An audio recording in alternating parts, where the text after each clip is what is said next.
Comment est-ce que vous ciblez les salariés qui doivent partir? C'est pas moi qui les cible, c'est le manager. Comment est-ce que le manager cible le salarié qui doit partir? Qu'est-ce que c'est qu'un bon salarié qui peut rester dans une entreprise? Comprenez derrière ma question, est-ce qu'il faut être brillant pour avoir une chance de rester et d'évoluer, ou au contraire pas trop brillant?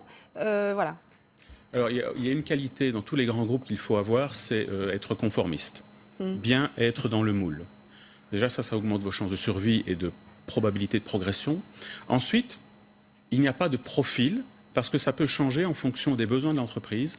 J'ai vu des départements, ou plutôt des personnes travaillant en recherche et développement, être considérées comme des cadors un mois, et puis l'entreprise décide de ne plus s'intéresser à leur domaine d'expertise. Ces gens-là n'avaient, aux yeux de l'entreprise, plus aucune valeur quelques semaines plus tard. Mais dans les ressources humaines, DRH, ça veut dire direction des ressources humaines. Il y a le mot humain dans cette qualification-là. C'est un abus de langage. C'est un abus de langage. La peur, la pression, ça fonctionne. C'est ça le monde de l'entreprise. C'est le monde de beaucoup d'entreprises. Ce que les entreprises m'ont demandé de faire, mais que j'ai fait, je n'aurais pas pu le faire si la loi ne m'y autorisait pas. Je n'aurais pas pu le faire si, quand j'enfreignais la loi, le risque de me faire prendre était minime. Je n'aurais pas pu le faire si, lorsque j'étais pris, je ne risquais pas autre chose qu'une petite tape sur la main. Je n'aurais pas pu le faire s'il y avait plus de liens entre les salariés. Je n'aurais pas pu le faire si les salariés soutenaient beaucoup plus leurs représentants syndicaux. Mais avant même de vouloir recréer du lien social ou de la QVT, qualité de vie au travail, il faut que les entreprises recommencent à s'interroger.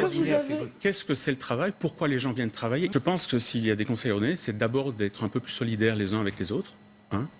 2, d'être très exigeants avec leurs représentants. Que ce soit les délégués du personnel, que ce soit les représentants syndicaux, que ce soit les responsables syndicaux, être solidaires de cela, mais surtout très exigeants.